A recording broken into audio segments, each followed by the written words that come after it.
and welcome to Pop Screen, part of the Geek Show Podcast Network. We're the Geek Show's podcast that likes to look at movies starring, by, or about pop stars.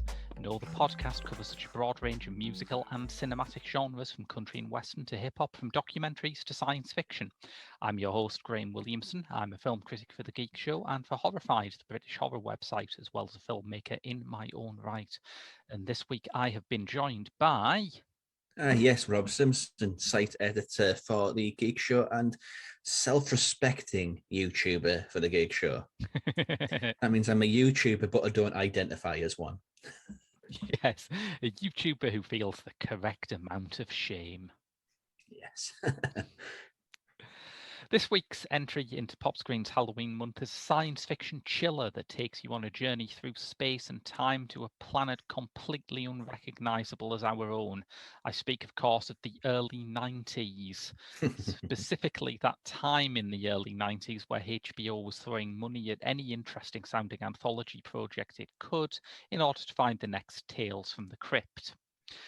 None, perhaps, were more intriguing than a black science fiction anthology from house party producer Reginald Hudlin, named after a Funkadelic album and hosted by the disembodied head of that band's leader, George Clinton. And if you think this is getting weird, let me assure you, listeners, we are barely warming up. This is Cosmic Slop. Yes. It's interesting era, that as well, the 90s in portmanteau. Because there was the other black horror anthology, Tales from the Hood, which has been getting a lot of reassessment in recent years. That was planned out as a movie, right? That wasn't one of these things like this or like David Lynch's Hotel Room, where they sort of piloted an anthology show, made 3 episodes, and then decided they weren't going to put it to series, so they put it out as an anthology. Yeah, that's like planned as a movie. But I think the other one, which I think John Carpenter was involved in, what was that one called? It was a 90s one. He's actually acting one of the pieces. I don't know that. I should know that. Oh, hell. Bad something. I should probably find what this is. Bad Santa? John Carpenter was in Bad Santa? I know I hate to break it to you, Graham, but yeah, he was. Yeah, it's like an odd era for the portmanteau movie, and this is possibly one of the oddest. Definitely, yeah, because I remember I first heard about this when a bootleg of it re-emerged shortly before Jordan Peele's reboot of The Twilight Zone aired. And a lot of people were making understandable comparisons between the two. That Peele, of course, is noted for bringing new racial and political perspectives to horror when he made Get Out. And then you have this from a completely different era in a lot of ways in terms of Black American cinema, but that seems like it's channeling the same sort of, all right, what does it... Peele's version is so much more than just the Black Twilight Zone, of course, but this is definitely actually going for what if we did the Twilight Zone, but did it specifically about race? Yes. I mean, it doesn't hide that in any way, shape, or form in any of the 3 pieces that it puts together. Body Bags is the name of the anthology that I was thinking of with John Carpenter's involvement. Yeah. I think I've heard of it, but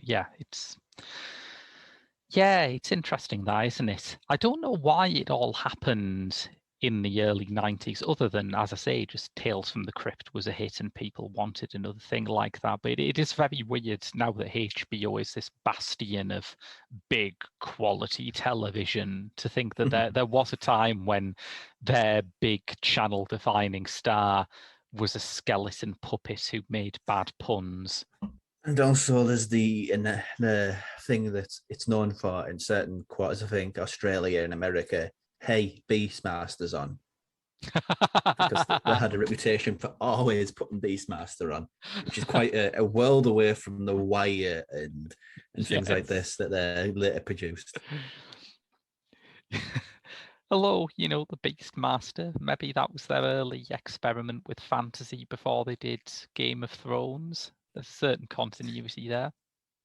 Yeah, it certainly is. I think, maybe. So this is something that is not officially available now. I think there was a VHS of it at some point, which is what a lot of the online copies are based on. But it's not looking great when you see it online, I think it's fair to say. There's lots of things that are lost in VHS or in archives somewhere. Somebody will have a pristine copy of it. Mm. And it will see the light of day one day. And it's one of these rare occasions where the archives, being what they are in a lot of places, it's just been thrown out, scrapped, done, Yeah, gone. I feel maybe I'm being fatally naive in saying this, but I can't imagine HBO in the 90s acting like the BBC in the 70s and just junking stuff. I mean, the fact that Severin exists from finding this stuff, Mm. and what was Vinegar Syndrome as well. They're another American company that just go and hunt this stuff down like a pig snuffing. There's a figure of speech I'm going to trip over. Pig sniffing, truffle snuff. Oh, a snuffle truffle. Oh no. I'd never realised how every possible mispronunciation of that makes it sound obscene. Yeah, never noticed No. that before. Well, the act itself is pretty obscene, though. Let's be Yeah, honest. But yeah. yeah, they dig out this stuff. It's a weird time for like black culture in America as well, because outside of sort of the early '90s, Mm. it's a part of the American dollar which was ignored. I mean, there's so much. There's like Brother from Another Planet, uh, Tales from the Hoods, Eve's Bayou, so many things within the genre space and black genre space in this time. I think what I said once is that African American cinema is too often like a kind of a comet where it comes around and has a moment and then just people forget that black filmmakers exist for another 20 years. Hopefully, the current wave seems to be sticking around, and I'm Yeah. optimistic about that. But this is a product of what I think it's fair to say is the last major wave of black American filmmakers before the current kind of Jordan Peele, Barry Jenkins kind of era. Yeah, it's fair. It's yeah, And it's because kind of an interesting one, isn't it? Because it feels like whereas there's a lot of respect paid to the 70s generation of black filmmakers of that yeah, LA Rebellion generation, and quite rightly so, the 90s generation, barring Spike Lee, who's unshakable, the 90s generation, it feels like their reputation is still kind of up in the air, that people don't quite know what to make of that kind of boys in the hood, menace to society era of African American cinema yet.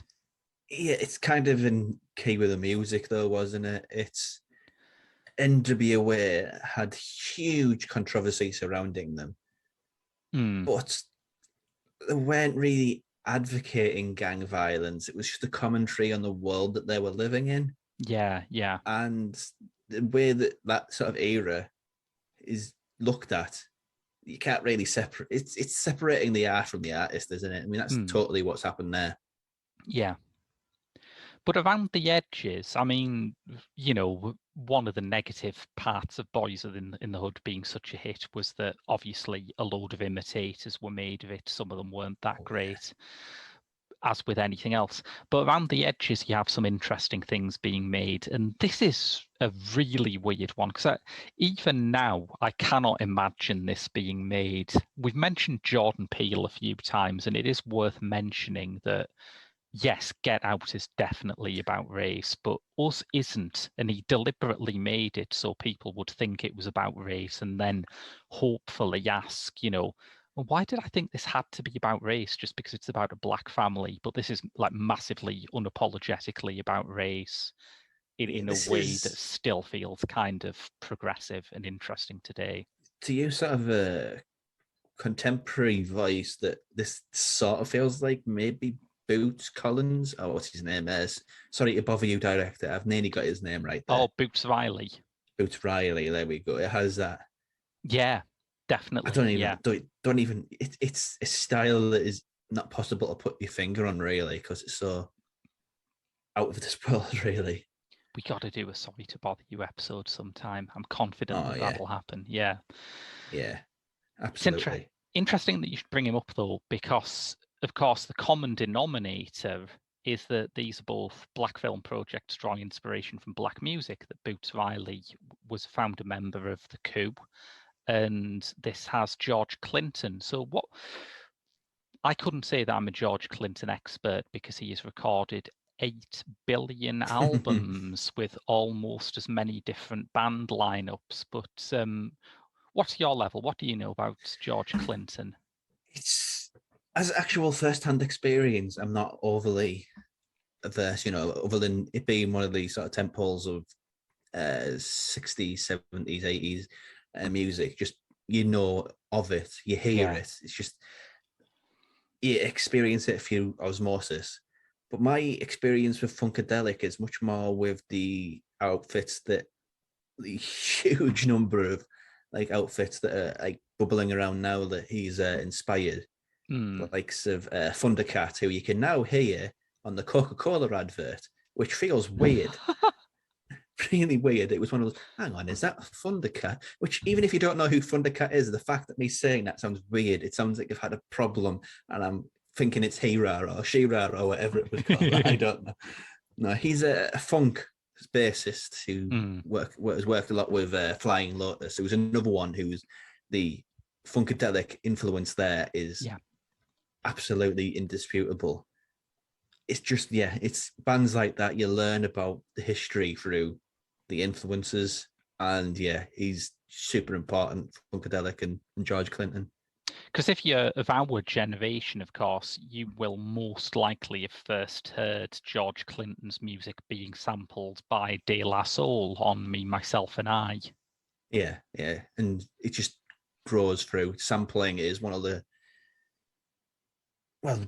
great successes of music, really. It's one of the secret stories, isn't it, of music that I still think sampling doesn't get to. I still think people don't understand how fundamentally creative and interesting it is in a lot of ways.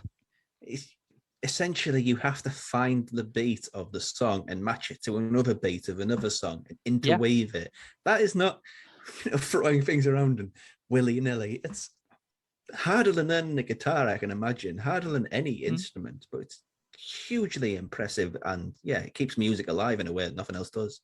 It does, and I think one of the things that it does around the time that this film is made, is it gives a sense of continuity to African American music that otherwise wouldn't be there, because throughout the 60s, 70s and 80s, you have a lot of fairly disjointed, disconnected scenes. You have the sort of Motown wave of soul, which then goes away.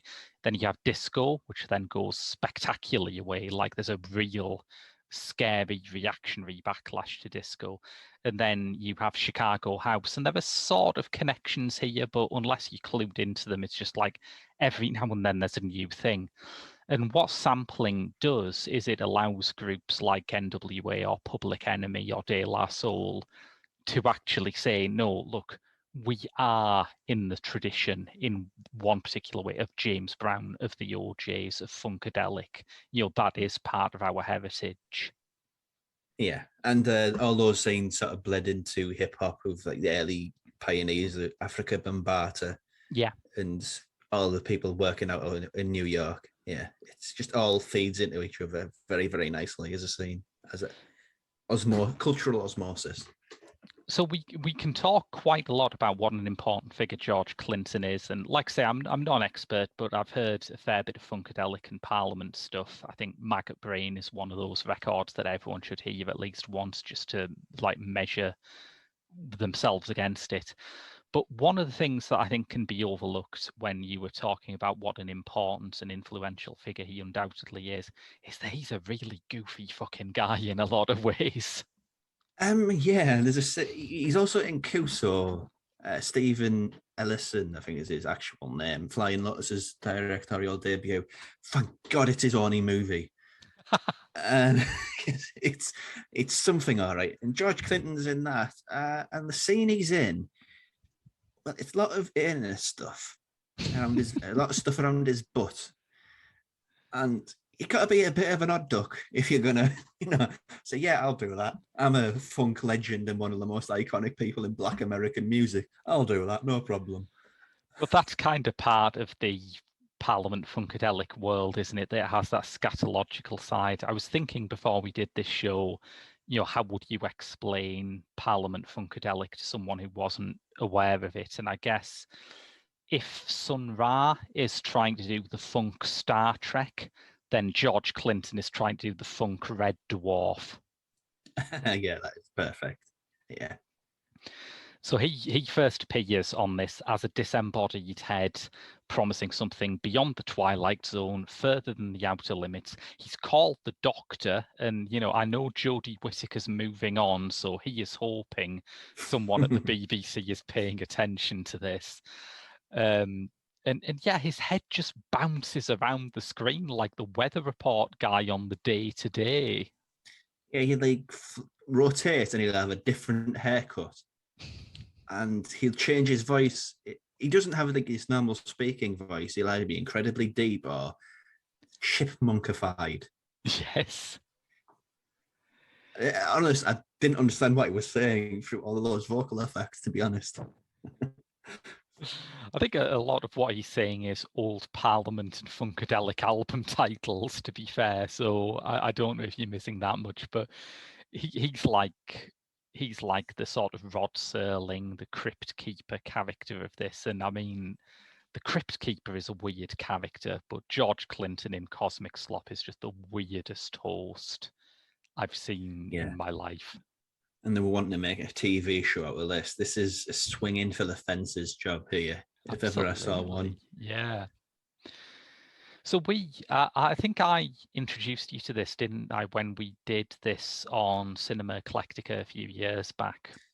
Yeah, I think it was a Black Horror special. Yeah. Yeah, the same episode where I did Tales from the Hood, and that's on BFI, and that is wild that actually came around. Yeah. I would recommend people check that out. I remember when we talked about it, you were really intrigued when I said that Reginald Hudling was involved in it.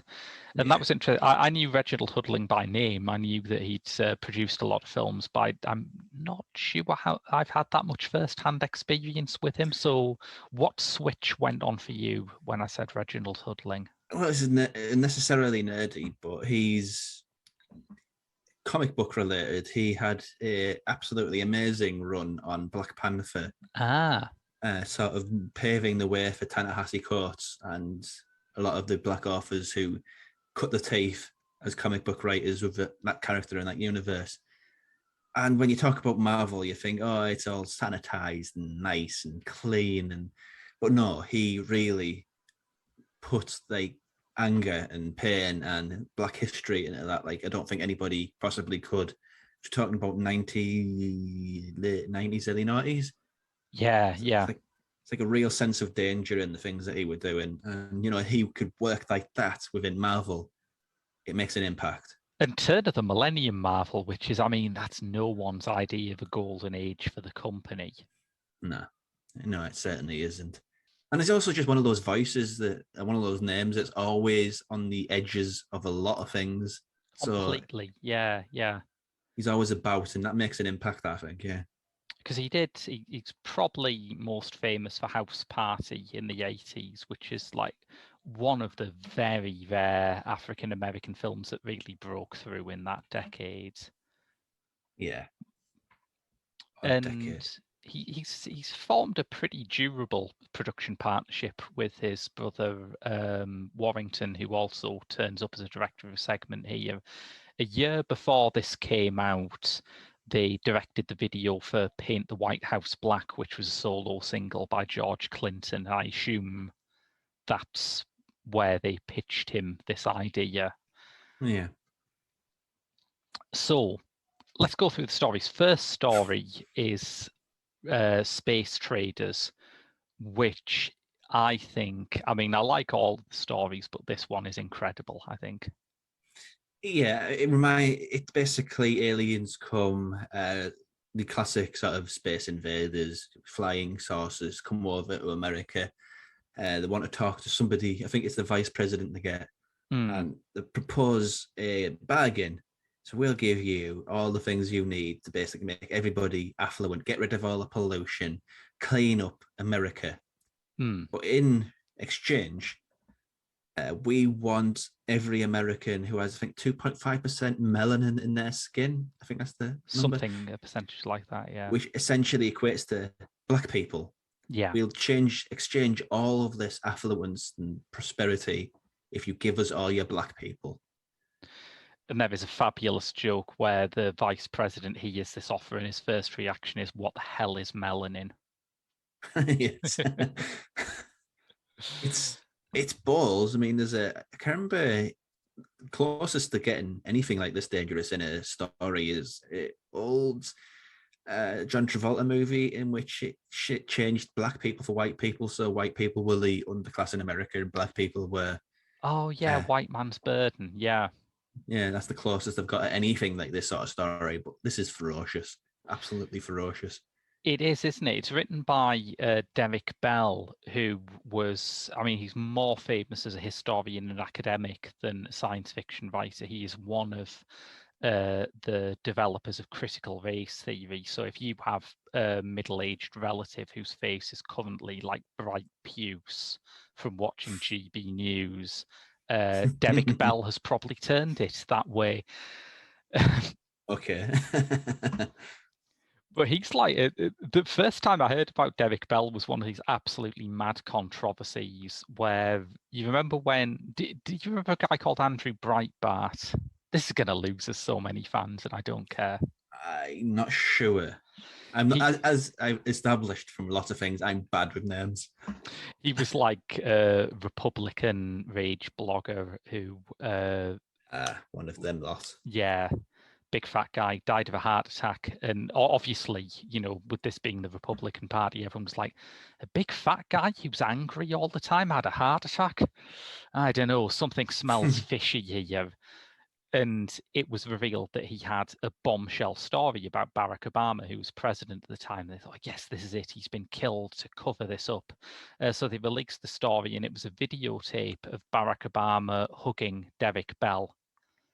And even like his fan base were like, I don't know, man, this doesn't seem worth murdering someone over. But of course, because this has happened, because it's been built up so much, there had to be like a big discourse around Derek Bell and his legacy. And it does mean that Space Traders was actually a part of the 2012 American elections for some goddamn reason. Wow. There was actually discussion about this thing because, you know, they had to keep throwing good money after bad and pretend this non-story of the president hugged a man I don't like was like a major game changer. When there's a pretty decent possibility he didn't know who he was. It's quite possible. I mean, he was introducing him at an event, but I'm sure politicians do not know who about 80% of the people they're introducing at an event actually are. Yeah, entirely. I'm not going to make a political comment because it makes itself. Yes. Yeah, that was. I didn't realize that this was the same guy who had the Huggate scandal, as I'm sure someone called it, attached to him. But when you watch the story, you think, yeah, I can see why quite a lot of middle-aged Republicans would be really angry about this shit. Oh yeah, it taps into a weird emotion, you know, because it's all set up behind this idea of we'll take a referendum. It's like, there's that word. Yeah. And it clicks into that sort of disappointment with humans. Like the day I woke up from Brexit and I thought, oh, right, yeah, people are bad. It does. It's true. It has that really shattering feel to it where you think, we can't palm this off on anyone else, can we? This is our mess. Yeah, that sort of rumble in your gut fair, you just feel wrong. That's for a writer to capture that. That's no small feat. And in the context of a story too, which is the most overtly science fictional of the stories here. Yeah. It's like, if you see the title Cosmic Slop, and you don't know that that is a Funkadelic reference. You might think you're going to watch something sort of kitschy and B-movie-ish, and you are going to get the wind knocked out of you by all of these stories. But Space Traders at least has a few bits towards the start where you're seeing the flying saucers gathered in the sky, and you think, oh yeah, I kind of get what this is going for. And it's presented with a sense of comedy about it. It's not, gags, but it's very satirical and it's very aware that it's sending up basically everything about modern America. Completely, yeah. Which it's ferocious about it, yeah. I think about the only thing that it doesn't get right is that there appears to be like a moderate Republican administration in power who want to get scientists on their side before they make policy. And well, that's okay. It is science fiction after all. Yeah, it's really a strong start, honestly. It's so good, and it has loads of just little tiny grace notes. I mean, the Alien referendum, there's like a TV panel, I guess you'd call it. There's a TV panel to discuss this, and the host is Casey Kasem, who was like a veteran radio DJ who is probably most famous internationally as the voice of Shaggy on Scooby-Doo. But I'm really sort of glad that Casey Kasem was in this, because one of my childhood favourite cartoons was Transformers, and I found out much later that Casey Kasem used to do the voices for it, but actually resigned because there was one late episode where there were a load of totally gratuitous anti-Arab stereotypes because it was the 80s and that was in fashion. So yeah, really decent guy, and I was really charmed to see him turn up and confirm his really decent guy status in this. I'm not sure I know him. Who does he play in this? He's like, when they have the referendum, he's like the TV host, the chat show host who comes on. Oh, the sort of black newsreader. No, that's the black newsreader. Because he was familiar and I couldn't place that.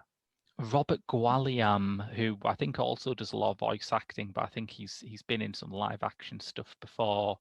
But yeah, Kasem's on the talk show later on. Gualiam has some pretty great stuff to read though, because the first thing we get is a load of news about historically black cities that have been exposed to dangerous levels of carcinogens and a racial wage gap. So it sets up that even though this is near future America, it's got a lot of the same problems as present day America, and it sets up the kind of society that this is taking place in before you get onto the dilemma, which I think is really important. And it's like little small jabs in the grand scheme of what it's trying to say as well. I can't remember the roving reporter, but he has the most right-wing sort of Texas area newsreader man name. I noted this down because I thought it was great as well. He's called Striker O'Rourke. Yeah, it's like perfect. The perfect little jab there. It's not a big one, but it gets right in the ribs. And this, I mean, for something that is about half an hour long, this plays out on an amazing number of levels of society. We've mentioned the news reporters, we've mentioned the president, but there's also an ordinary black family in this who are trying to work out how they deal with going about their everyday life where they have this existential threat hanging over their head. Yeah, and it doesn't end on an easy note. Talking around it, there's a promise of going to London. And the way it pulls that, like 100 families get smuggled to America, smuggled from America to England, I should say. And the way they pull that rug from underneath you, it's a cruel blow to a cruel story, honestly. Yeah, absolutely. Yeah. So I think, I mean, it has its dated elements. The early computer effects look about as you'd expect them to look, but I think as a short film on its own right, The Space Traders is a goddamn knockout. It's so good. Yeah. And it retains an awful lot of power by keeping some level of ambiguity. We don't understand why the aliens want black people. It just we get to them being beamed up effectively, and then that's it. We don't know why or where. That's as close as you're going to get to that conundrum. Yeah, and Which, that's it works so well because there is always that possibility that they are being taken away to some alien paradise where they'll be treated like kings, but you never know. That's the horrifying part of it. yeah, it's a political statement, and it's not making a political statement. So yeah, entirely. Yeah, so that's fantastic. And then it's got a segment that's written and directed by Warrington Hudling. So like I say, the first story is based on the work of well-known authors. The final one is, but this is purely an author piece by the Hudlin brother, who doesn't normally direct, which is quite surprising. But I think this comes off pretty damn well. Yeah, it's very, very different. I came into this expecting like pure sci-fi, and I guess you could call this sci-fi, but it takes it from a completely different end of the American experience, where that's all about an entire subsect of the country, an entire race of the people who make up that country. This looks at religion in a much more nuanced way than something you'd expect for something called cosmic slop. Yes. And that's what I think. This is another area where I think this is terrifically ahead of its time, because if someone made this story now, people would have the genre categorization like snap of the fingers. They'd say, aha, folk horror. This is folk horror. It has that same motif, even though it's not in the British context we usually see folk horror in, but it has that same motif of the old religion reasserting its power in the modern environment. It's a hard thing to explain, really. There's a Puerto Rican priest in Queens, or I can't remember what it is, in New York. Yeah. And there's a statue which has connections to Puerto Rico, but it's of also cultural, historical significance to the Catholic Church. The Catholic Church, lots of money in there, lots of Irish power in there, wants to remove it from the suburbs, from the Puerto Rican suburbs in New York, and put it in a museum. Yeah.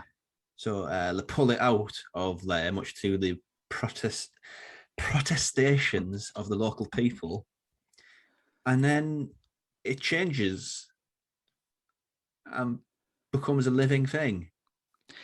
Yeah, because this is about, I can't remember what the name they give. It's one of those Caribbean religions. Apologies for me just sort of misremembering this entirely, but it's one of those that is kind of syncretist. They have taken influences from Catholic and other Christian missionaries, and they worship some of the Catholic saints, but they also worship gods drawn from African traditions. In this case, it's the Yoruba river goddess Oshun, which is the sticking point between the church and the local community.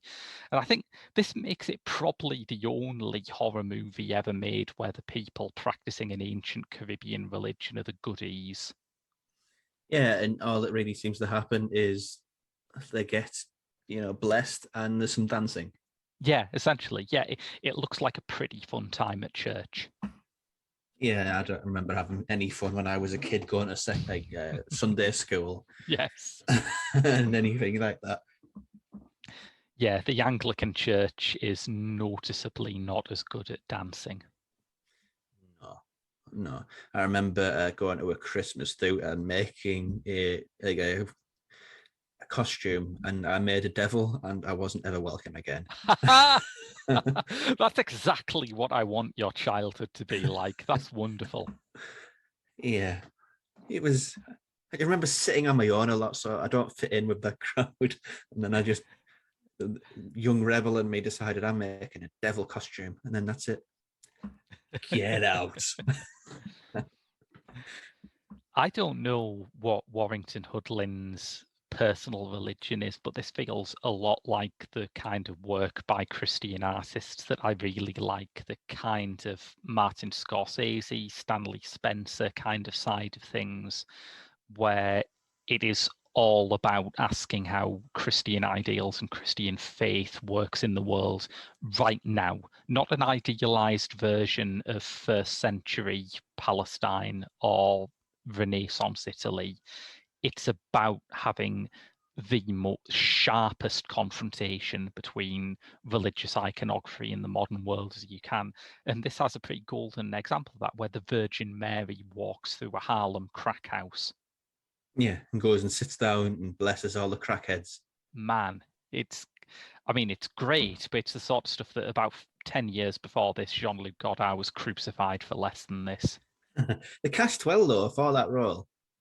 Because the actor they get to play the Virgin Mary proxy, it reminded me of what the director of Eyes Without a Face, can't remember off the top of the head. Georges Franju. What he said about his leading lady, he said that she almost floated on air. She had a ethereal quality to her. It was just like an angel, basically. And this actor has that same sort of presence about her. Yeah, she's called Noelle Balfour, who doesn't seem to have done sort of much that caught my eye. And she also doubles up when you see an apparition or a statue of Oshun. It's her as well.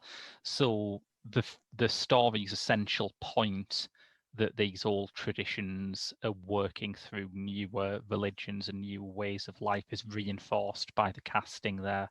I have a big soft spot for movies where the Virgin Mary just rolls up out of nowhere. It's just one of my things. It's like the thing I liked about it though is it's where American stories. There's like it ties into what racists say, like go back to where you came from. And this is the thing where it's taking everything back to its origins, like the African origins, the Caribbean origins, the Hispanic origins, and it's just making America into this untenable spaghetti of everything. Yes. Which nobody has the nuts to do anymore. You know, because to a lot of people, America is a white country. Yeah. And I don't think you could really say, no, it ain't. It's all these things. It's not that in a movie, any way, shape, or form. But the Hoodlums have some cojones about them to actually try and pull this off. Well, one recent movie they did remind me of, and I think one of the few recent movies that you can plausibly compare it to in terms of its politics. You know that bit in Black Klansman where John David Washington is talking about double consciousness, the idea by W.E.B. Du Bois that every black man in America is a black man and an American, and you have to find a way of how to be both, of how to do both things at the same time and fit into both parts of society. And this is, of course, about that. As you mentioned, the priest who's at the center of it is Puerto Rican. He is brought in quite cynically by the church authorities because they think that having, if the Santeria worshippers see one of their own, quote unquote, they'll be less annoyed that they're losing their shrine.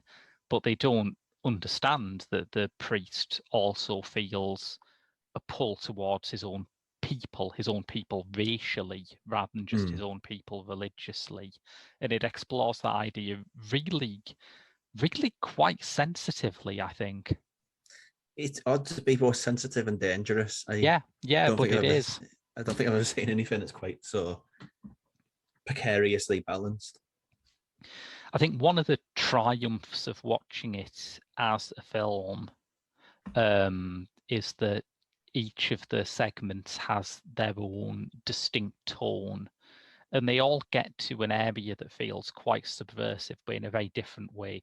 Space Traders, as I said, starts off with like 50s style flying saucers and silly news reports by people with ludicrous Republican porn star names. But that ends up, as we said, in this like devastating point. And this is a kind of low-key unease that boils up slowly. Ends kind of anticlimactically. Yeah, I would say that, yeah. It gets a lot across about how complicated America is. Mm. Really Yeah. rather sensitively, yeah. And then the last story, I think, again, is a gut punch, but again in a completely different way. Because this is a story by Chester Himes, who's most famous for a groundbreaking crime novel from a black perspective called Rage in Harlem. And this, what is the title of this segment again? It was Tang, wasn't it? Tang, yeah, just Tang, which is one of the characters' names, but always makes me think of that bit in The Simpsons where Homer calls President Clinton and asks him if he knows where to get some Tang. Classic era Simpsons. Yes. This is an odd thing. It's a two-hander in a sort of place that might be over the road from what was in the second piece, the hoods, the dilapidated buildings that are falling down and haven't had any sort of just a hood. Let's just not over explain it. There's two people there, Tang, and I can't remember the name of the male character. Tang and T-Bone. Tang and T-Bone. T-Bone is he just drinks all day. Yeah, there's no jobs. And he sends Tang out to do medical research, basically. Go and get these things done to you, get some money so I can have a Burger King. Don't forget to get me an apple pie. Yeah. I think that's literal. He's introduced laughing uproariously at a TV showing of What's Love Got to Do with It, so you know this guy is an absolute douche. Yes. And then there's a knock at the door. Mm. You know, there's lots of arguing. You know, they're both basically about one bad day away from jumping out the window. Yeah. And then there's a knock at the door. A black guy I think he's in a tux, if I remember correctly. He's got a box. He says, "Here's some flowers. Don't follow the instructions until we tell you to." And in it is a sniper rifle. And it's just about how that changes the power dynamics, because there's a promise of a rebellion in the north. Yeah. And the question is this going to be a domestic rebellion? Is it, Tang rising up against her abusive husband, or might it be a wider social rebellion? And it feels almost like one is almost unreal. It feels almost as if the situation inside the house is creating this kind of wider radical situation outside of the window. It feels a bit like, do you remember that William Friedkin movie, Bug? Yes, I do. That's a horrible movie. Yeah. But it's really claustrophobic, and you're never quite sure whether the people in it are completely deluded or incredibly clear-sighted. And I think this Tang pulls off the similar balancing act for me. Yeah, it has the context again. I don't know what line it was in, what movie it was in, sorry, but so the American dream is a white man's dream and I'm in the wrong country, or something to that effect. Like, the American dream's not for me. That's the spirit behind that. How they're in a country which has no opportunities for them, which doesn't care for them. It just sort of puts them in a box and lets them fight amongst each other. That's the sort of the context behind this. And they're just, the characters are just tired. They're just tired of it. And it's probably the least brave of the three. It's a subtext which is quite common, sadly common. Sad as in it's sad that this is still an issue now, but it's a commonly discussed, commonly depicted thing. So the more it appears, the less power it has. Yeah, I think so. It doesn't have the same surprising jolt as something like Space Traders, but it is kind of interesting in its tonality, I think, in that it feels a bit like a two-hander play, and the dialogue is very sort of mannered and theatrical. And that, again, is just like a complete U-turn It's nothing like the rest of this anthology. It's certainly not like the First Commandment, the segment before it, which is very low key and realistic up until it needs to hit you with the fantasy element. But even before things start getting strange in Tang, this already feels like a really weird apartment. It does, yeah.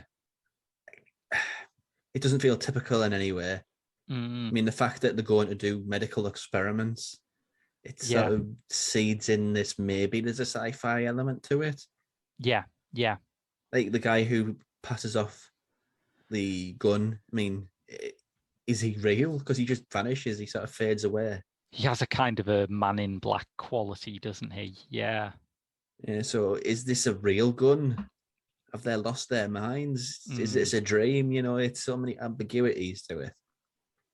Yeah, and I think it sits a bit oddly at the end of the movie, but I can imagine that if this was picked up and became a series, there would be people talking about it as, one of those episodes. There would be people saying, do you remember that Cosmic Slop episode where it was just two people in an apartment and they were trying to work out if there was a revolution taking place outside or not? It would be one of those sort of TV memories that just gets in your head, I think. I mean, it's a pity it didn't actually get picked up because it has the same sort of broad potential and broad DNA that Inside Number Nine does. Yeah.